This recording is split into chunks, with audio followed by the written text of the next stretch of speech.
Hi guys, welcome back to my channel. My name is Kim. If you're new here, welcome, and if you've been here before, welcome back. I hope you guys are all doing well. Before we start, I just want to say this video, actually never mind, I was going to tell you what time it is right now, but who needs to know?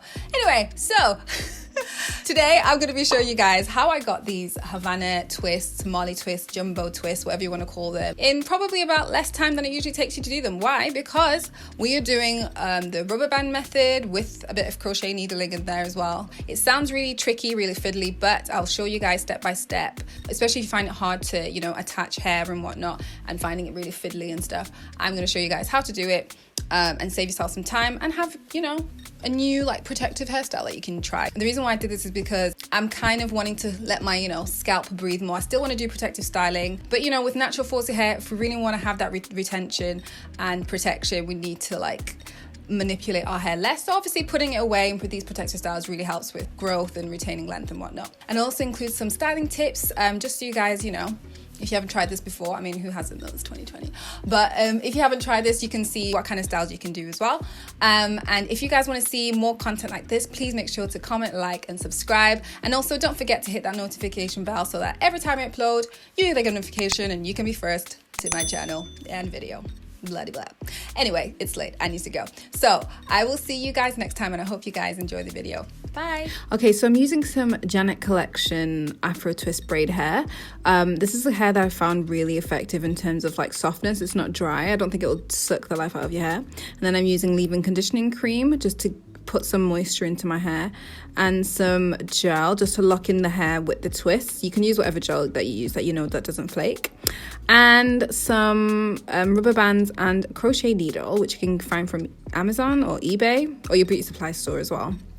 So starting off, I had my hair pre-sectioned. I don't really like the partings neat. I prefer it kind of chunky and free form, let's say. And I've already stretched out and blow dried my hair and moisturized the roots and whatnot. So this is what it looks like. And then I'm just going to talk you through how to do one. So I already spent some time doing the rest of it. So I just use a little bit of the leave-in conditioner. Make sure that you saturate the ends of your hair. Just so that obviously you want your hair to still be moisturized whilst it's in this style. And I make sure that I rub it in nicely at the ends. And then I put the crochet needle underneath the rubber band. And then what you want to do is twist the middle of the hair piece that you're using.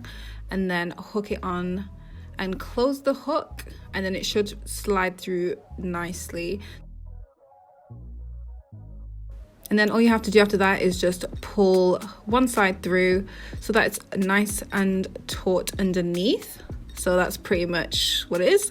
And after that, you just split your hair and twist the hair. So what you want to do is take one side, one piece, twist it backwards, and the other side you want to twist it forward. So one is anti-clockwise, one is clockwise, and that's pretty much how you're going to make sure that it's nicely sealed. I think this is kind of like the rope twist method. So after that, you just want to keep wrapping it around itself. And that's pretty much the method you use to twist. Like I said, this is pretty straightforward in terms of like keeping it taut near your scalp instead of it being loose. I think it works pretty well. So then after that, I just use a little bit of gel just to like lay down the ends of my hair. And so that it sits nicely within the twist. You don't want any like flyaways, otherwise it's not protecting your hair. And then I just twist it all the way to the end, and that's pretty much it. So like I said, this only took me about, I think it was 1.5 to 2 hours, and now I'm just going to show you a couple of the styles, and yeah, that's pretty much it. If you have any questions, guys, let me know in the comments below, and I hope you enjoy the rest of the video.